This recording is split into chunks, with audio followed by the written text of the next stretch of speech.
ಅದು ಇಷ್ಟ ಹೊಡಿಬೇಕಾದ್ರಲ್ಲಿ ಆಟ ಮಾಡ್ತಾ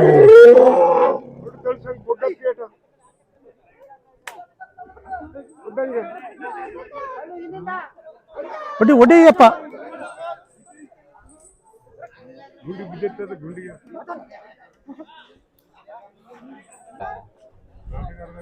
ಆಟ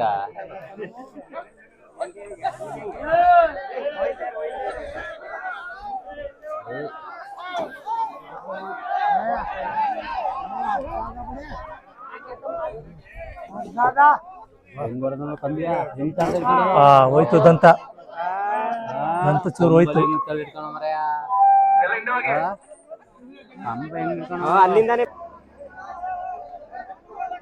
ನೋಡಿ ಯಾವ ತರ ಲಿಫ್ಟ್ ಮಾಡ್ತಿದ್ದಾರೆ ಅಂತ ಆನೆನ.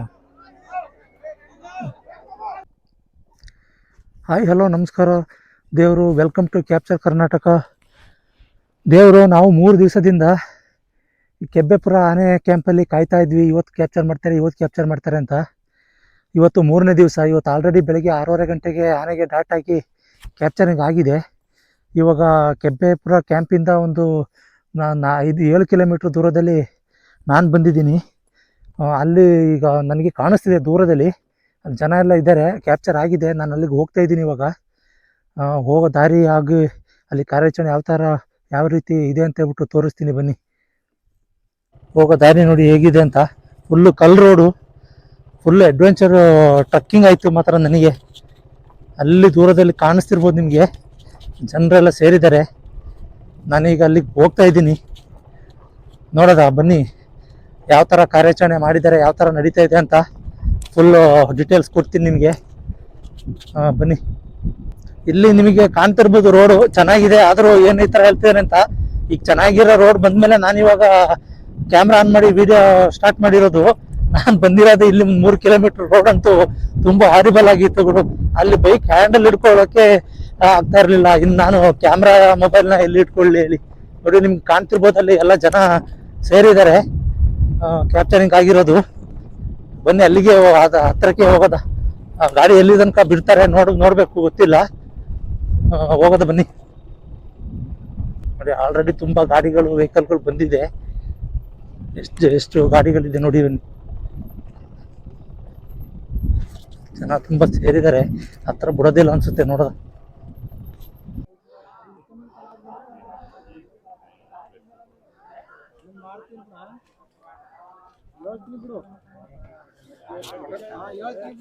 ನೋಡಿ ನೀವು ಇಲ್ಲಿ ನೋಡ್ತಿರ್ಬೋದು ಜನ ಎಲ್ಲ ಸೇರಿದ್ದಾರೆ. ನೋಡಿ ಆನೆ ಇನ್ನೂ ಬಂದಿಲ್ಲ. ಆನೆ ತರ್ತಾ ಇದ್ದಾರೆ ಒಳಗಡೆ, ಆಟೋ ಒಳಗಡೆಯಿಂದ.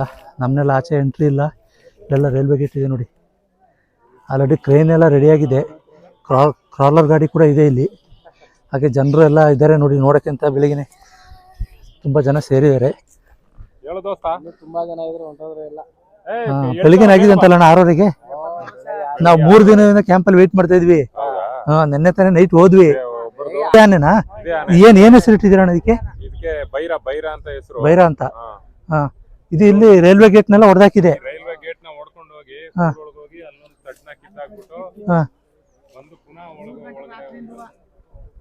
ಎಷ್ಟು ದಿವಸದಿಂದ ಈ ತರ ಕಾಟ ಕೊಡ್ತದೆ ಇದು?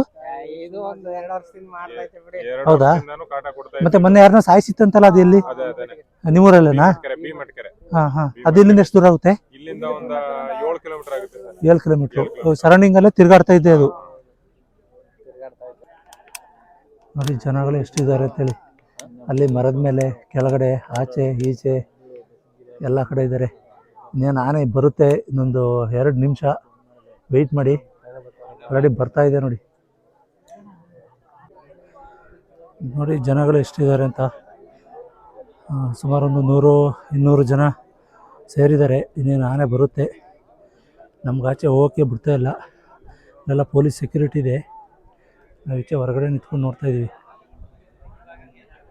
ನಮ್ಮ ಸುಗ್ರೀವ ಫಸ್ಟ್ ಬರ್ತಾ ಇದ್ದಾನೆ ಹೇಳ್ಕೊಂಡು.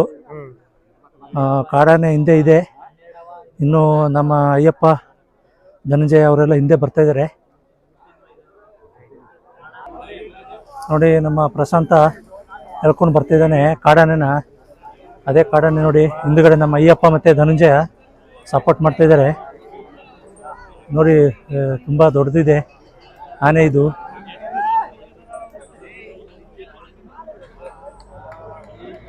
ನೋಡಿ 2-3 ಡಾಟ್ ಮಾಡಿದ್ದಾರೆ. ಡಾಟ್ ಮಾಡಿರೋ ಮಾರ್ಕ್ಗಳು ಕಾಣ್ತಿರ್ಬೋದು ನಿಮಗೆ ಬಿಳಿ ಬಿಳಿಯಾಗಿ. 3 ಡಾಟ್ ಆದಮೇಲೆ ಆಮೇಲೆ ಇಲ್ಲಿ ಒಂದು 7 ಕಿಲೋಮೀಟರ್ ಆಗಿ ಬಂದು ಕ್ಯಾಪ್ಚರ್ ಆಗಿದೆ ಇದು.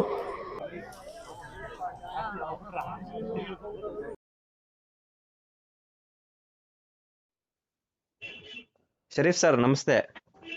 ನಮಸ್ಕಾರ ಹೇಳಿ. ಅದೇ ಇವತ್ತು ನಮ್ಮ ಸರ್ಗೂರ್ ರೇಂಜು ಒಂದು ಕಾಡಾನೆ ಸೆರೆ ಹಿಡಿದಿದ್ದಾರೆ. ಈಗ ಅದನ್ನ ರಾಂಪುರ ಕ್ಯಾಂಪ್ಗೂ ಶಿಫ್ಟ್ ಮಾಡ್ತಿದ್ದಾರೆ. ಬಂಡೀಪುರ ರಾಂಪುರ ಅಲ್ಲ? ಹೌದು. ಓಕೆ. ಅದು ಸೆರೆ ಏಟ್ ಅಂದ್ರೆ ಯಾವ ತರ ಸರ್? ಅದು ಈಗ ಆನೆಗಳಿಗೆ ಯಾವ ತರ ಎಫೆಕ್ಟ್ ಆಗುತ್ತದು? ಅದೆಲ್ಲ ಸರ್ ನೋಡಿ, ಈಗ ಈ ಕಾಡಾನೆ ಕಾರ್ಯಾಚರಣೆ ಮಾಡಿದ್ದು ಯಾಕೆ ಅಂತ ಹೇಳಿ ನಮ್ಗೆ ಕ್ವಶನ್ ಮಾರ್ಕ್ ಇರುತ್ತೆ. ಯಾಕೆ ಕಾಡಾನೆಗಳನ್ನ ಹಿಡಿತಾರೆ ಅಂತ ಹೇಳ್ಬಿಟ್ಟು. ಇದ್ರಲ್ಲಿ ಏನ್ ಬರುತ್ತಂತ ಹೇಳಿದ್ರೆ, ನಮ್ ಸೈಡು ಸಕಲೇಶ್ಪುರ ತಾಲೂಕು, ನಮ್ ಬೇಲೂರು ರೇಂಜ್ ಕಡೆನೂ ಕೂಡ ಇಲ್ಲಿಯ ಒಂದು ರೈತರು ಬೆಳೆ ನಷ್ಟ ಮಾಡುತ್ತೆ, ಮತ್ತೆ ತೋಟಗಳಿಗೆ ಬರುತ್ತೆ, ಮತ್ತೆ ಶುಂಠಿ ಹಾಕಿರ್ತಾರೆ, ಜೋಳ ಬೆಳೆದಿರ್ತಾರೆ, ಕಬ್ಬು ಬೆಳೆದಿರ್ತಾರೆ. ಅಂತದ್ರಲ್ಲಿ ಏನ್ ಮಾಡ್ತಾರೆ, ಸ್ವಲ್ಪ ರೈತರು ಏನ್ ಮಾಡ್ತಾರೆ, ಸ್ವಲ್ಪ ಜನ ಇಲ್ಲಿಯವರೆಲ್ಲ ಆ ರೀತಿ ಪ್ರಾಣಿಗಳ ಮೇಲೆ ಹಿಂಸೆ ಕೊಡಲ್ಲ. ಯಾಕಂತ ಹೇಳಿದ್ರೆ ಅದ್ ಬಂದಾಗ ಏನ್ ಮಾಡ್ತಾರೆ, ಪಟಾಕಿನ ಸಿಡಿಸ್ತಾರೆ. ಪಟಾಕಿ ಸೌಂಡಿಗೆ ಅದ್ ಏನ್ ಮಾಡುತ್ತೆ ಕಾಡಾನೆಗಳು ಒಂದ್ ಕಡೆಯಿಂದ ಒಂದ್ ಕಡೆಗೆ ಮತ್ತೆ ರವಾನಿ ಆಗುತ್ತೆ. ಅವ್ರ ಬೆಳೆನ ಉಳಿಸ್ಕೊಳ್ಳೋಕೋಸ್ಕರ ಆ ರೀತಿ ಮಾಡ್ತಾರೆ. ಮತ್ತೆ ಸ್ವಲ್ಪ ಜನ ಏನ್ ಮಾಡ್ತಾರೆ, ಈ ಟಮಟೆ ಸೌಂಡ್ ಅಂತಾರೆ ಗೊತ್ತಾ, ಈ ಜೋರಾಗಿ ಶಬ್ದ ಮಾಡೋದು, ಟಿನ್ಗಳೆಲ್ಲ ಬಡಿತಾರೆ. ಟಿನ್ಗಳು ಮುಂಚೆ ಎಲ್ಲ ಟಿನ್ ಅಲ್ಲಿ ಶಬ್ದ ಮಾಡೋರು. ಈಗೆಲ್ಲ ಆ ಶಬ್ದಕ್ಕೆಲ್ಲ ಭಯ ಪಡ್ತಾ ಇಲ್ಲ ಆನೆಗಳು. ಆದ್ರೂ ಕೂಡ ಒಂದು ಪಟಾಕಿಗಳ ಒಂದು ಶಬ್ದಕ್ಕೆ, ಮತ್ತೆ ಒಬ್ಬೊಬ್ರ ಕೈಲಿ ಕೋವಿಗಳಿದಾವೆ, ಕೋವಿಗಳಲ್ಲಿ ಏನ್ ಮಾಡ್ತಾರೆ, ಹೇರ್ ಫೈರ್ ಮಾಡ್ತಾರೆ. ಹೇರ್ ಫೈರ್ ಮಾಡಿದಾಗ ದಾಂಧಲೆ ತುಂಬಾ ಮಾಡಕ್ಕೆ ಮನೆಗಳ ಹತ್ರ ಎಲ್ಲ ಬಂದಾಗ ಏನ್ ಮಾಡ್ತಾರೆ, ಇಲಾಖೆಯವ್ರು ಬರೋದು ತಡ ಆದ್ರೆ, ITF ನವರು ಆಗಿರ್ಬೋದು, ಇಲಾಖೆಯವ್ರಿಗೆ ಮಾಹಿತಿ ಇದ್ರು ಕೂಡ ಅಲ್ಲಿ ಇರ್ತಾರೆ ಬೇರೆ ಆನೆಗಳ ಕೈಲಿ. ಇದು ಸಿಂಗಲ್ ಆಗಿ ಬೇರ್ಪಟ್ಟಿರುವಂತ ಆನೆಗಳು ನಮ್ ಮನೆಗಳ ಹತ್ರ ಬಂದಾಗ ನಾವ್ ಹೆಂಗೆ ಸೇಫ್ ಆಗೋದು ಅಂತ ಹೇಳ್ಬಿಟ್ಟು ಹೇರ್ ಫೈರ್ ಮಾಡ್ತಾರೆ, ಪಟಾಕಿ ಸಿಡಿಸ್ತಾರೆ. ಒಬ್ಬೊಬ್ರು ಏನ್ ಮಾಡ್ತಾರೆ ಅಂತ ಹೇಳಿದ್ರೆ, ನಮ್ಮ ಮನಸ್ಸಿಗೆ ನಾವು ಕೇಳ್ಪಟ್ಟಿರೋದು ಕೂಡ, ನೋಡಿದ್ವು ಕೂಡ ನಾವು ತುಂಬಾ ಹಳೆದ್ರಲ್ಲೂ ಕೂಡ, ಈ ಕೋವಿಗೆ ಏನ್ ಮಾಡ್ತಾರೆ, ಬಾಲ್ಸ್ ಹಾಕಿ ಹೊಡಿಯೋದು ಮಾಡ್ತಾರೆ. ಕೋವಿಲ್ ಏನ್ ಮಾಡ್ತಾರೆ, ಬಾಲ್ಸ್ ಹಾಕ್ಬಿಟ್ಟು ಡೈರೆಕ್ಟ್ ಆನೆಗಳಿಗೆ ಹೊಡಿತಾರೆ, ಕಾಲ್ಗಳಿಗೆ ಮತ್ತೆ ಬೆನ್ನಿಗೆ ಹಿಂಗೆಲ್ಲ ಹೊಡಿತಾರೆ. ಒಬ್ಬೊಬ್ರು ಮುಖಕ್ಕೂ ಹೊಡಿತಾರೆ. ಯಾಕಂತ ಹೇಳಿದ್ರೆ ಅವ್ರು ಬೆಳೆ ನಷ್ಟ ಮಾಡ್ತು ಅಂತ ಹೇಳ್ಬಿಟ್ಟು ಒಂದು ರೀಸನ್ ಇರುತ್ತೆ ಅವ್ರ ಕೈಲಿ. ಈ ತರ ದಾಂಧಲೆ ಮಾಡ್ತಾ ಇದೆ ಅಂತ ಹೇಳ್ಬಿಟ್ಟು ಏನ್ ಮಾಡ್ತಾರೆ ಅಂತ ಹೇಳಿದ್ರೆ, ಒಬ್ಬರು ಪಟಾಕಿ ಸಿಡ್ಸಕ್ ಹೋಗಲ್ಲ, ಹೇರ್ ಫೈರ್ ಮಾಡಲ್ಲ, ಡೈರೆಕ್ಟ್ ಆಗಿ ಏನ್ ಮಾಡ್ತಾರೆ, ಬಾಲ್ಸ್ ಹಾಕಿ ಹೊಡಿಯೋದು. ಚರೆ ಅಂತ ಹೇಳ್ತಾರೆ, ಚರೆ ಅಂತ ಬರುತ್ತೆ, ಅದನ್ನ ಹಾಕ್ಬಿಟ್ಟು ಆನೆಗಳ ಮೇಲೆ ದಾಳಿ ಮಾಡುವಂತದ್ದು ಒಬ್ಬೊಬ್ರು ಮಾಡ್ತಾರೆ. ಅದೆಲ್ಲ ಮಾಡೋದ್ರಿಂದ ಏನಾಗುತ್ತೆ ಅಂತ ಹೇಳಿದ್ರೆ, ಆನೆಗಳು ಈಗ ಪಟಾಕಿ ಹೊಡೆದ್ರು ಕೂಡ ಬಾಲ್ಸಲ್ಲೇ ಹಾಕಿ ಹೊಡಿತಿದಾರೇನೋ ಅಂತ ಹೇಳ್ಬಿಟ್ಟು ಏಕಾಏಕಿ ಬಂದು ದಾಳಿ ಮಾಡ್ಬಿಡುತ್ತೆ. ಅಂತದ್ದೆಲ್ಲ ಒಬ್ರು ಮಾಡೋದ್ರಿಂದ ಏನಾಗುತ್ತೆ ಅಂತ ಹೇಳಿದ್ರೆ, ಇರೋ ರೈತರಿಗೂ ತುಂಬಾ ಕಷ್ಟ ಅದು. ಯಾಕಂತ ಹೇಳಿದ್ರೆ, ಒಬ್ರು ಜಮೀನಿಗೆ ಅವ್ರ ಪಾಪ ಏನು ಮಾಡಿರಲ್ಲ, ಈಗ ಆನೆ ಬಂದಿದೆ ಓಡ್ಸೋಣ ಅಂತ ಹೇಳ್ಬಿಟ್ಟು ಪಟಾಕಿನೋ ಮತ್ತೆ ಹೇರ್ ಫೈನೋ ಮಾಡಕ್ ಹೋದಾಗ ಏನ್ ಮಾಡುತ್ತೆ, ಏಕಾಏಕಿ ಅವ್ರ ಮೇಲೆ ಮುಗಿ ಬೀಳುತ್ತೆ ಆನೆಗಳು. ಯಾಕಂತ ಹೇಳಿದ್ರೆ ಅವರು ಏನ್ ಬಾಲ್ಸ್ ಹಾಕಿ ಹೊಡಿಬೋದು, ನೋವಾಗಿರುತ್ತೆ. ಅದಕ್ಕೆ ಮುಂಚಿತವಾಗಿ ಯಾರಾದ್ರೂ ಒಬ್ರು ಹೊಡೆದಿರ್ತಾರೆ. ಅಂತದ್ರಲ್ಲಿ ಇವತ್ತು ಮಾಡ್ದಂತ ಏನು ಕಾರ್ಯಾಚರಣೆ ಮಾಡ್ದಂತ ಕಾಡಾನೆನ ಇವತ್ತು ನಮ್ಮ ಸಾಕಾನೆಗಳು ಹೋಗಿ ಕಾರ್ಯಾಚರಣೆ ಮಾಡಿ ತಗೊಂಡೋಗಿ ಆ ಆನೆನ ಪಳಗಿಸ್ತಾರೆ. ಪಳಗಿಸ್ಬೇಕಾದ್ರೆ ಇವತ್ ಬಂದ್ ಮಾಹಿತಿ ಪ್ರಕಾರ ಅದಕ್ಕೆ ಸ್ವಲ್ಪ ಚರೆ ಏಟು, ಬಾಲ್ಸ್ ಹಾಕಿ ಹೊಡೆದಿರುವಂತ ಗಾಯಗಳು, ಕಲ್ಲೆ ಏಟು ಎಲ್ಲ ಇದೆ ಅಂತ ಹೇಳ್ಬಿಟ್ಟು ನಾನು ಕೇಳ್ಪಟ್ಟೆ. ಅಂತದ್ರಲ್ಲಿ ನೋಡಿ ಇದೇ ಸಮಸ್ಯೆ ನೋಡಿ. ಮೊನ್ನೆ ದಿವಸ ಒಂದು ವ್ಯಕ್ತಿನ, ಒಬ್ರು ರೈತರನ್ನ ಅವ್ರ ಜಮೀನಿಗೆ ನುಗ್ಗಿ ಏನಂತ ಹೇಳಿದ್ರೆ, ಇದು ಏನ್ ನಮ್ಮ ಸರ್ಗೂರ್ ತಾಲೂಕು ಭೀಮನ್ಕಟ್ಟೆ ಮುಳಿಯೂರ್ ರೇಂಜ್ ಬರುತ್ತಿದ್ದು, ಮುಳಿಯೂರ್ ಫಾರೆಸ್ಟ್ ರೇಂಜ್ ಬರುತ್ತೆ. ಆ ರೇಂಜ್ ಇಂದ ಆನೆ ಕಾರಿಡಾರ್ ಏನಿದೆ ಅದನ್ನ ದಾಟ್ಬಿಟ್ಟು ರೈತರ ಜಮೀನಿಗೆ ಬರ್ತಾ ಇತ್ತು ಅಂತ ಹೇಳ್ಬಿಟ್ಟು ಅಲ್ಲಿ ಏಕಾಏಕಿ ಬಂದು ಒಬ್ರು ರೈತರ ಮೇಲೆ ದಾಳಿ ಮಾಡಿ ತುಂಬಾ ಮಟ್ಟಿಗೆ ದಾಳಿ ಮಾಡಿದೆ ಅಂತ ಹೇಳ್ಬಿಟ್ಟು ಕೇಳ್ಪಟ್ಟೆ. ಅಂತದ್ರಲ್ಲಿ ಯಾಕೆ ದಾಳಿ ಮಾಡ್ತು ಅಂತ ಹೇಳಿದ್ರೆ, ಇವತ್ತು ಕಾರ್ಯಾಚರಣೆ ಮುಗಿಸ್ ನಂತರ ಇವತ್ತು ಬೆಳಿಗ್ಗೆನ ಒಂದು 10:30-11 ಗಂಟೆ ಸಮಯಕ್ಕೆ ಈ ಕಾರ್ಯಾಚರಣೆ ಮುಗ್ದಿದೆ, ಯಶಸ್ವಿಯಾಗಿ ಕಾರ್ಯನಿರ್ವಹಿಸಿದೆ ನಮ್ಮ ಸಾಕಾನೆಗಳು. ಹಾಗಾಗಿ ಏನಂತ ಹೇಳಿದ್ರೆ, ಇದಕ್ಕೆ ಯಾತಕ್ಕೋಸ್ಕರ ರೈತರ ಮೇಲೆ ದಾಳಿ ಮಾಡ್ತಾ ಇದೆ, ಯಾಕೆ ಅಷ್ಟು ಸಿಟ್ಟಾಗಿರುತ್ತೆ ಆನೆಗಳು ಅಂತ ಹೇಳಿದ್ರೆ ಕಾರಣ ಇದೆ. ಏನಂತ ಹೇಳಿದ್ರೆ, ಪಟಾಕಿ ಸಿಡ್ಸೋದ್ರಿಂದ ಅದಕ್ಕೆ ಶಬ್ದ ಆಗಲ್ಲ, ಜೋರಾಗಿ ಒಂದು ಶಬ್ದ ಬರುತ್ತೆ. ಆ ಸಂದರ್ಭದಲ್ಲಿ ಏನ್ ಮಾಡುತ್ತೆ, 2-3 ಸತಿ ಏನ್ ಮಾಡ್ತಾರೆ, ಪಟಾಕಿನ ಸಿಡಿಸಿದಾಗ ಅದು ಬೆಳೆ ನಷ್ಟ ಮಾಡಲ್ಲ, ಒಂದ್ ಕಡೆಯಿಂದ ಒಂದ್ ಕಡೆಗೆ ಬೇರ್ಪಡುತ್ತೆ. ಇದು ಮತ್ತೆ ಕಾಡ್ ಕಡೆಗೆ ವಾಪಸ್ ಹೋಗುತ್ತೆ. ಅಂತದ್ರಲ್ಲಿ ಈ ಗುಂಡೇಟ್ ಹೊಡೆಯೋದು, ಗುಂಡೇಟ್ ಅಂತ ಹೇಳಿದ್ರೆ ಬಾಲ್ಸ್ ಹಾಕ್ಬಿಟ್ಟು ಜೋರಾಗಿ ಅದಕ್ಕೆ ಒಂದು ಫೈರ್ ಮಾಡೋದೇನ ಇರುತ್ತೆ ಅಂತ ಹೇಳಿದ್ರೆ ಅದಕ್ಕೆ ತುಂಬಾ ಒಂದು ನೋವು ಉಂಟಾಗಿರುತ್ತೆ. ಅದು ಒಂದು ಗುರ್ತಿಟ್ಕೊಂಡಿರುತ್ತೆ, ಇದು ಈ ತರ ಸೌಂಡ್ ಮಾಡಿ ಈ ತರ ಕೋವಿ ಇಟ್ಕೊಂಡು ಹೊಡೆದ್ರೆ ನಮಗ್ ನೋವಾಗುತ್ತೆ ಅಂತ ಹೇಳ್ಬಿಟ್ಟು ಆವಾಗ ಏನ್ ಮಾಡುತ್ತಂತ ಹೇಳಿದ್ರೆ ಕೋವಿ ಮತ್ತೆ ಈ ರಾತ್ರಿ ಹೊತ್ತು ಓಡ್ಸಕ್ ಅಂತ ಹೇಳ್ಬಿಟ್ಟು ಬೆಳೆ ನಷ್ಟ ಮಾಡ್ತಂತ ಮಾಮೂಲಿ ರೈತರು ಅವ್ರೇನು ಬಾಲ್ಸಲ್ಲಿ ಹೊಡಿಯಕ್ ಹೋಗಲ್ಲ, ಹೇರ್ ಗನ್ ಅಲ್ಲಿ ಬಾಲ್ಸಕ್ ಹೊಡಿಯಕ್ ಹೋಗಲ್ಲ, ಏನ್ ಮಾಡಲ್ಲ. ಆದ್ರೂ ಕೂಡ ಅವ್ರ ಮೇಲೆ ದಾಳಿ ಮಾಡುವಂತದ್ದು ಸಹಜವಾಗಿ ಆಗ್ಬಿಡುತ್ತೆ. ಯಾಕಂದ್ರೆ ಇವ್ರು ನಮ್ ಮೇಲೆ ಹೊಡಿಯಕ್ ಬರ್ತಾ ಇದಾರೆ ಅಂತ ಅದು ಮನ್ಸೊಳಗೆ ಇಟ್ಕೊಂಡಿರುತ್ತೆ. ಅದು ಇದೇ ಕಾರಣ, ಅದು ಬೇರೆ ಮತ್ತೆ ಏನು ಕಾರಣಗಳು ಇರಲ್ಲ. ಒಬ್ಬೊಬ್ರು ಏನ್ ಮಾಡ್ತಾರೆ, ಕಲ್ಲಲ್ಲೆಲ್ಲ ಹೊಡಿಯೋದು, ದೂರದಲ್ಲಿ ಇದ್ದಾಗ ಏನ್ ಮಾಡ್ತಾರೆ, ವೆಹಿಕಲ್ ಗಳಲ್ಲಿ ಹೋಗ್ತಾರೆ, ಕಲ್ಲಲ್ಲಿ ಹೊಡಿತಾರೆ, ಅದಕ್ಕೆ ಗುಂಡು ಮೇಲ್ ಫೈರ್ ಮಾಡೋದನ್ನ ಡೈರೆಕ್ಟ್ ಆಗಿ ಹೊಡಿತಾರೆ ಚರೆ ಹಾಕ್ಬಿಟ್ಟು. ಅಂತದೆಲ್ಲ ಒಂದು ಕಾರಣದಿಂದ ಇವತ್ತು ಕಾಡಾನೆಗಳು ರೊಚ್ಚಿಗೆ ಹೇಳ್ತವೆ. ಅದು ಯಾವ ರೀತಿ ಆದ್ರೂ ನೋಡಿ, ಒಂದ್ ಪ್ರಾಣಿ ಅಂತ ಹೇಳಿದ್ರೆ ಒಂದ್ ನಾಯಿನೇ ಆಗಿರ್ಬೋದು, ಅದಕ್ಕೆ ಏನು ಮಾಡಿಲ್ಲ, ಅದು ಕಚ್ಚೋ ನಾಯಿ ಆದ್ರೂ ಕೂಡ ಅದ್ರ ತಾನಾಗಿ ನಾವು ಕಳ್ಳರಂಗೆ ಕಂಡಿಲ್ಲ ಅಂದ್ರೆ ಅದೇನು ಮಾಡಲ್ಲ. ಒಂದೊಂದ್ ನಾಯಿಗಳು ಏನ್ ಮಾಡುತ್ತೆ, ಡೈರೆಕ್ಟ್ ಆಗಿ ಅಟ್ಯಾಕ್ ಮಾಡುತ್ತೆ. ಯಾಕೆ ಅಟ್ಯಾಕ್ ಮಾಡುತ್ತೆ ಅಂದ್ರೆ ಯಾರಾದ್ರೂ ಬೇರೆಯವರು ಅದಕ್ಕೆ ತೊಂದರೆ ಕೊಟ್ಟಿರ್ತಾರೆ ಮುಂಚಿತವಾಗಿ. ಹಾಗಾಗಿ ಪ್ರಾಣಿ ಜೀವನ ಸಹಜವಾಗಿ ಅವ್ರಿಗೆ ಏನಾದ್ರು ತೊಂದರೆ ಮಾಡಕ್ಕಂತ ಬರ್ತಾರೆ ಅಂತ ಒಂದ್ಸತಿ ಯಾರಾದ್ರೂ ಮಾಡಿದ್ರೆ ಅದು ಎಲ್ರ ಮೇಲೂ ತಿರುಗಿ ಬೀಳೋದಂತೂ ಪಕ್ಕಾ ಇದೆ ಕಿರಣ್. ಸರ್, ಈಗ ಲಾಸ್ಟ್ ವರ್ಷ ಇದೇ ಟೈಮ್ಗೆ ನಮ್ಮ ಕಾಜೂರಲ್ಲಿ ಸೋಮಾರ್ಪೇಟೆ ಸೈಡು ಕಾಜೂರ್ ಕರ್ಣ ಅಂತ ಒಂದು ಆನೆ ಹಿಡಿತಾರೆ. ಹೌದು, ಅದನ್ನು ಕೂಡ ಕ್ರಾಲಲ್ಲಿ ಹಾಕಿದಾಗ 4 ಬುಲೆಟ್ ಆಚೆ ತೆಗಿತಾರೆ ಅದರಿಂದ. ಹೌದು, ಕಾಲಿಗೆಲ್ಲ ಹೊಡೆದಿರ್ತಾರೆ. ಹೌದೌದು, ಅದು ಇನ್ನೂ ಕೂಡ ರಿಕವರಿ ಸ್ಟೇಜ್ ಅಲ್ಲೇ ಇದೆ. ಕ್ರಾಲಿಂದ ಆಚೆ ಬಂದ್ರು ನೋಡಿ, ಕಾರ್ಯಾಚರಣೆ ಮಾಡ್ಬೇಕಾದ್ರೆ ಅದಕ್ಕೊಂದ್ ಕಾಲಲ್ಲಿ ಊದೋ ತರ ಒಂದು ಗಾಯ ಆಗಿತ್ತು ಅದಕ್ಕೆ, ಕಾಜೂರು ಕರ್ಣ ಅಂತ ಒಂದು ಕಾಡಾನೆಗೆ. ಹೌದು, ಆ ಕಾಡಾನೆನ ತಗೊಂಡು ಕ್ರಾಲಲ್ಲಿ ಹಾಕಿ ನೋಡಿದಾಗ ಅದು ಕಾಲ್ ಊತ ಜಾಸ್ತಿ ಆಗ್ತಾ ಬಂತು. ಆವಾಗ ನೋಡಿದೆ, ಅದು ಎಲ್ಲ ವಿಡಿಯೋಗಳಲ್ಲೆಲ್ಲ ಸುಮಾರು ವೈರಲ್ ಆಯ್ತು. ಅದು ಅದರಲ್ಲಿ ಬುಲೆಟ್ಗಳು ಇರುತ್ತೆ. ಕಾರಣ ಅಂದ್ರೆ ಅದೇ ಚರೆ ಅಂತ ಹೇಳ್ತೀವಲ್ಲ, ಆ ಬುಲೆಟ್ಗಳು ಡೈರೆಕ್ಟ್ ಆಗಿ ಹೇರ್ ಫೈರ್ ಮಾಡೋದನ್ನ ಡೈರೆಕ್ಟ್ ಆಗಿ ಕಾಲ್ಗಳಿಗೆ ಹೊಡೆಯೋದು, ಇದು ಸ್ವಲ್ಪ ಜನ ಮಾಡ್ತಾರೆ ರೈತರು. ಆವಾಗ ಏನ್ ಮಾಡುತ್ತೆ, ಈಗ ನೋಡಿ ಅದು ಪ್ರಾಣಿ ಇದೆ, ಅದಕ್ಕೆ ಹೊಲ ಯಾವ್ದು, ತೋಟ ಯಾವ್ದು, ಕಾಡು ಯಾವ್ದು ಅಂತ ಗೊತ್ತಿಲ್ಲ. ಅದಕ್ಕೆ ಏನ್ ಬೇಕಾಗಿದೆ, ಹೊಟ್ಟೆಗೆ ಊಟ ಬೇಕಾಗಿದೆ, ಆಹಾರ ಬೇಕಾಗಿದೆ, ಅದಕ್ಕೆ ಕುಡಿಯಕ್ ನೀರ್ ಬೇಕಾಗಿದೆ. ಅದ್ ಎಲ್ಲಿ ಸಿಗುತ್ತೋ ಅಲ್ಲಿಗೆ ಬಂದೇ ಬರುತ್ತೆ. ಯಾಕಂತ ಹೇಳಿದ್ರೆ ಈಗ ನಾವ್ ಯೋಚನೆ ಮಾಡ್ಬೇಕೇನಾಗಿದೆ ಅಂದ್ರೆ, ಮನುಷ್ಯರು ಅನ್ನೋದು ನಮಗೆ ಬುದ್ಧಿ ಶಕ್ತಿ ದೇವ್ರು ಕೊಟ್ಟಿದ್ದಾನೆ. ನಮಗೆ ಕಾಡ್ ಯಾವ್ದು, ತೋಟ ಯಾವ್ದು, ಮನೆ ಯಾವ್ದು, ನಮ್ ಜೀವನ ಏನು ಅಂತ ನಮಗೆ ಅರ್ಥ ಮಾಡ್ಕೊಳ್ಳುವಂತ ಬುದ್ಧಿ ಶಕ್ತಿನ ಆ ದೇವ್ರು ಕೊಟ್ಟಿದ್ದಾನೆ. ಆದ್ರೆ ಪ್ರಾಣಿಗೆ ಏನಿದೆ, ಹೊಟ್ಟೆಗೆ ಊಟ ಬೇಕು. ಅದು ದುಡ್ಡು ಮಾಡಲ್ಲ, ಅದು ದುಡ್ಡಿಗೋಸ್ಕರ ಬರಲ್ಲ. ಅದೇನೇ ಇದ್ರು ಕತ್ಕೊ ಹೋಗಕ್ ಬರಲ್ಲ. ಅದೇನೇ ಇದ್ರು ಅದ್ರ ಹೊಟ್ಟೆನ ತುಂಬಿಸ್ಕೊಳಕ್ಕೆ ಯಾರ್ದಾದ್ರೂ ಜಮೀನಿಗಾಗಿರ್ಬೋದು, ಬೆಳ್ದಿರೋಂತ ಬೆಳೆಗಾಗಿರ್ಬೋದು ಬರುತ್ತೆ. ಯಾಕಂದ್ರೆ ಅದಕ್ಕೆ ಕಾಡಲ್ಲಿ ಏನೂ ಸಿಗ್ತಾ ಇಲ್ಲ. ಇದು ಯಾರ ತಪ್ಪಿದು? ಇವತ್ತು ಮನುಷ್ಯ ಮಾಡ್ತಿರೋ ತಪ್ಪಿಂದನೇ ಇವತ್ತು ಕಾಡ್ ಪ್ರಾಣಿಗಳು ಈ ರೀತಿ ಮಾಡ್ತಿರೋವಂಥದ್ದು ಮನುಷ್ಯನಿಂದನೇ. ಇವತ್ತು ಮನುಷ್ಯನಿಂದನೇ ಈ ತಪ್ಪೆಲ್ಲ ನಡೀತಿರೋದು. ಮನುಷ್ಯನೇ ಅದಕ್ಕೆ ಒಂದು ಏನು ಆರೋಪಿಯಾಗಿದ್ದಾನೆ ಅಂತ ನಾನು ಹೇಳಕ್ ಇಷ್ಟಪಡ್ತೀನಿ ಕಿರಣ್. ಯಾಕಂತ ಹೇಳಿದ್ರೆ ಪ್ರಾಣಿಗೆ ಅದು ಏನಾದ್ರೂ ಬೆಳೆನ ತಗೊಂಡೋಗಿ ಏನು ಮಾರಾಟ ಮಾಡಲ್ಲ, ಅದು ದುಡ್ಡಿಗೋಸ್ಕರ ಬರಲ್ಲ. ಅದ್ರ ಒಂದು ದೊಡ್ಡ ಹೊಟ್ಟೆನ ಸಾಕ್ಕೊಳಕ್ಕೋಸ್ಕರ, ಅದ್ರ ಜೀವನ ಉಳಿಸ್ಕೊಳಕ್ಕೋಸ್ಕರ ಈ ಹೋರಾಟನ ಮಾಡ್ತಾ ಇದೆ. ಆದ್ರೆ ಏನಿಲ್ಲ, ಈಗ ರೈತರು ಬೆಳೆದಿರ್ತಾರೆ. ಇದಕ್ ಕಾರಣ ಏನಂತ ಹೇಳಿದ್ರೆ, ಇವತ್ತು ಸರ್ಕಾರ ಮತ್ತೆ ನಮ್ಮ ಅರಣ್ಯ ಇಲಾಖೆಯವರ ಕೈಯಲ್ಲಿ ಇದೆಲ್ಲ. ಇದನ್ನ ಯಾವ ರೀತಿ ಸರಿಪಡಿಸ್ಬೇಕು, ಯಾವ ರೀತಿ ಅದಕ್ಕೆ ಕಾಡಲ್ಲೇ ಆಹಾರ ಯಾವ ರೀತಿ ಉತ್ಪತ್ತಿ ಮಾಡೋದು, ಅದಕ್ಕೆ ಯಾವ ರೀತಿ ಅದನ್ನ ಹೊಟ್ಟೆ ಹಸುವನ್ನ ಯಾವ ರೀತಿ ಇದ್ ಮಾಡೋದು ಅಂತ ಹೇಳ್ಬಿಟ್ಟು ಎಲ್ಲಾ ಸರ್ಕಾರದ ಕೈಯಲ್ಲಿದೆ.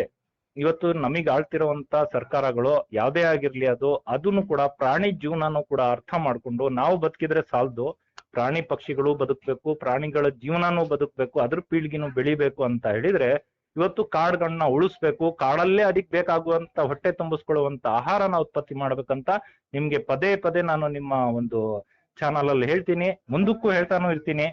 ಇದು ಸರಿ ಆಗುವವರೆಗೂ ಹೇಳ್ತಾನೆ ಇರ್ತೀನಿ. ಯಾಕಂತ ಹೇಳಿದ್ರೆ ಇವತ್ತು ಮನುಷ್ಯನ್ ತಪ್ಪಿಂದಲೇ ಇದೆಲ್ಲ ಆಗ್ತಾ ಇರೋದು. ಪ್ರಕೃತಿ ಹಾಳಾಗ್ತಿರೋದೇ ಮನುಷ್ಯನಿಂದ. ಇವತ್ತು ಪ್ರಾಣಿಗಳಿಂದ ಹಾಳಾಗ್ತಾ ಇಲ್ಲ, ಮನುಷ್ಯನಿಂದನೇ ಹಾಳಾಗ್ತಿರೋದು.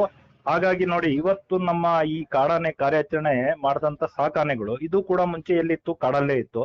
ಇವತ್ತು ತಗೊಬಂದು ಪಳಗಿಸಿದ್ದಾರೆ. ಪಳಗಿಸಿದ ನಂತರ ಇವತ್ತು ನಮ್ಮ ಅರ್ಜುನ ಅಭಿಮನ್ಯು ಇಲ್ದಲೇ ಇರುವಂತ ಕಾರ್ಯಾಚರಣೆ ಇದು.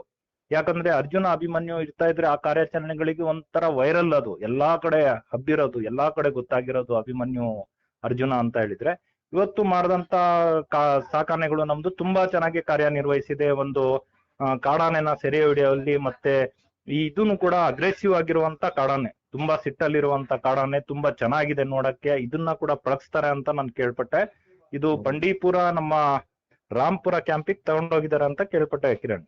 ಇದು ಅಲ್ಲಿ ಹೋಗಿ ತಗೊಂಡೋಗಿ ಪಳಗಿಸ್ತಾರೆ. ಮತ್ತೆ ಇದು ಕೂಡ ಒಂದು ಒಳ್ಳೆ ಆನೆಯಾಗಿ ಮುಂದೆ ಬರ್ಲಿ ಅಂತ ನಾನು ಹೇಳ್ತೀನಿ. ನಮ್ಮ ಪ್ರಶಾಂತ, ಸುಗ್ರೀವ, ಅಯ್ಯಪ್ಪ, ಏಕಲವ್ಯ, ಧನಂಜಯ ಇವು ನಮ್ಮ 4 ಸಾಕಣೆಗಳು ಕೂಡ ಮಾವುತರಿಗೂ ಕೂಡ ತುಂಬಾ ಚೆನ್ನಾಗಿ ಅದು ಕಲ್ಸಿರುವಂತ ಪಾಠನ ಇವತ್ತು ತೋರಿಸ್ಕೊಟ್ಟಿದೆ ಅಂತ ಹೇಳಿ ನಾನು ಹೇಳ್ತಾ ಇದ್ದೀನಿ. ಯಾಕಂತ ಹೇಳಿದ್ರೆ ಇವತ್ತು ತುಂಬಾ ಚೆನ್ನಾಗಿ ಆದಷ್ಟು ತುಂಬಾ ಬೇಗನೆ ಇದು ಕಾರ್ಯಾಚರಣೆ ಯಶಸ್ವಿ ಮಾಡಿದ್ದಾರೆ ಅಂತಾನು ಇದ್ದಿದೆ. ಯಾಕಂದ್ರೆ ಈ ಕಾರ್ಯಾಚರಣೆಗಳು ತುಂಬಾ ಬೇಗ ಹಿಡಿಬೇಕು ಅಂತ ಹೇಳಿದ್ರೆ, ಯಶಸ್ವಿ ಮಾಡ್ಬೇಕಂದ್ರೆ ಅಷ್ಟು ಸುಲಭ ಇಲ್ಲ. ಆನೆನ ಡಾಟ್ ಆದ್ಮೇಲೆ ಅದಕ್ಕೆ ಹಗ್ಗ ಹಾಕಿ ಲೋಡ್ ಮಾಡಿಸಿ ಅದನ್ನ ಕಾಡಲ್ಲಿದ್ರೆ ಅಲ್ಲಿಂದ ಎಳ್ಕೊ ಬಂದು ರೋಡಿಗೆ ತಗೊಬಂದು ಲಾರಿಗೆ ಲೋಡ್ ಮಾಡುವಂತದ್ದು ತುಂಬಾ ಕಷ್ಟಕರ ಆದಂತ ಒಂದು ಕೆಲಸ ಇದೆ. ಯಾಕಂತ ಹೇಳಿದ್ರೆ ಡಾಕ್ಟರ್ಗಳಿರ್ತಾರೆ, ಡಾಕ್ಟರ್ಗಳು ಡಾಟ್ ಮಾಡ್ಬೇಕಾದ್ರೆ ಅದು ಅವ್ರ ಹಿಂದೆ ಕಾಡೊಳಗೆ ಹೋಗ್ಬೇಕು, ETF ಸಿಬ್ಬಂದಿಗಳು, ಫಾರೆಸ್ಟ್ನವರು ಎಲ್ಲಾರು ಹೋಗ್ಬೇಕು. ಮತ್ತೆ ಬೇರೆ ಕಾಡಾನೆಗಳು ಕೂಡ ಇದ್ರು ಕೂಡ ಅದನ್ನು ಕಷ್ಟ. ಮತ್ತೆ ಯಾಕಂದ್ರೆ ಅವ್ರ ಮೇಲೂ ದಾಳಿ ಆಗ್ಬೋದು, ಇಲಾಖೆಯವ್ರ ಮೇಲೆ ಆಗಿರ್ಬೋದು, ಸಾಕಣೆಗಳ ಮೇಲೆ ಆಗಿರ್ಬೋದು, ಆತರ. ಯಾಕಂದ್ರೆ ಇವತ್ತಿನ ಮಟ್ಟಿಗೆ ನಮ್ಮ ಸುಗ್ರೀವ ಮತ್ತೆ ಏಕಲವ್ಯನ್ಗೆ ಮದ ಇತ್ತು ಅಂತಾನು ಕೇಳ್ಪಟ್ಟೆ ನಾನು. ಯಾಕಂತ ಹೇಳಿದ್ರೆ ನಮ್ಮ ಅಭಿಮನ್ಯು ಅರ್ಜುನ ಮದ ಇರೋ ಟೈಮಲ್ಲಿ ಕಾರ್ಯಾಚರಣೆ ತುಂಬಾ ಚೆನ್ನಾಗಿ ನಿಭಾಯಿಸ್ತಿತ್ತು. ಯಾಕಂದ್ರೆ ಮದ ಇರೋ ಸಾಕಣೆಗಳು ತಗೊಬಂದು ಕಾಡಾನೆ ಹತ್ರ, ಯಾಕಂದ್ರೆ ತುಂಬಾ ಒಂದು ಶಕ್ತಿಶಾಲಿ ಆಗಿರುತ್ತೆ ಮದ ಇದ್ದಾಗ. ಆ ಸಂದರ್ಭದಲ್ಲಿ ಏನಾಗುತ್ತೆ ಅಂತ ಹೇಳಿದ್ರೆ, ಒಂದ್ ಕಾಡಾನೆ ಹಿಡಿಯಕ್ ಹೋಗ್ಬೇಕಾದ್ರೆ ಈ ಮದ ಬಂದಿರೋಂತ ಸಾಕಣೆ ಅಕ್ಕಪಕ್ಕದಲ್ಲಿ ಬೇರೆ ಆನೆಗೆ ಬರಕ್ಕೆ ಬಿಡಲ್ಲ, ಅಕ್ಕಪಕ್ಕದಲ್ಲಿ ಇರಕ್ಕೆ ಬಿಡಲ್ಲ, ಯಾವ ಮಾವುತರಿಗೂ ಕೂಡ ಹತ್ರ ಸೇರ್ಸಲ್ಲ ಅಂತಾನು ಕೇಳ್ಪಟ್ಟಿದ್ದೀನಿ ನಾನು. ಆದ್ರೆ ಈ ತರ ಮದ ಬಂದ ಸಮಯದಲ್ಲಿ ಕಾರ್ಯಾಚರಣೆ ತುಂಬಾ ಚೆನ್ನಾಗಿ ನಿಭಾಯಿಸಿರೋದಂದ್ರೆ ನಮ್ಮ ಅಭಿಮನ್ಯು ಬಗ್ಗೆ ನಾನು ಮದ ಇರೋ ಟೈಮಲ್ಲೇ ಒಂದ್ ಕಾರ್ಯಾಚರಣೆ ಕರಡಿ ಟೈಮಲ್ಲೂ ನೋಡಿದೀನಿ. ಮತ್ತೆ ಇನ್ನೊಂದು ಸಂದರ್ಭದಲ್ಲೂ ಕೂಡ ಮದ ಬಂದಿರೋ ಸಂದರ್ಭದಲ್ಲೇ ಭುವನೇಶ್ವರಿಗೆ ಬೆಲ್ಟ್ ಹಾಕಕ್ಕೂ ಕೂಡ, ರೇಡಿಯೋ ಕಾಲರ್ ಅಳವಡಿಕೆ ಮಾಡಕ್ಕೂ ಕೂಡ ಕಾರ್ಯಾಚರಣೆನ ನಿಭಾಯಿಸಿತ್ತು. ಅದೇ ರೀತಿ ಇವತ್ತು ನಮ್ಮ ಸುಗ್ರೀವ ಮತ್ತೆ ಏಕಲವ್ಯ ಎರಡಕ್ಕೂ ಇವತ್ತು ಮದ ಇರೋದು. ಮದ ಇದ್ರೂ ಕೂಡ ಬಂದು ಈ ಕಾರ್ಯಾಚರಣೆನ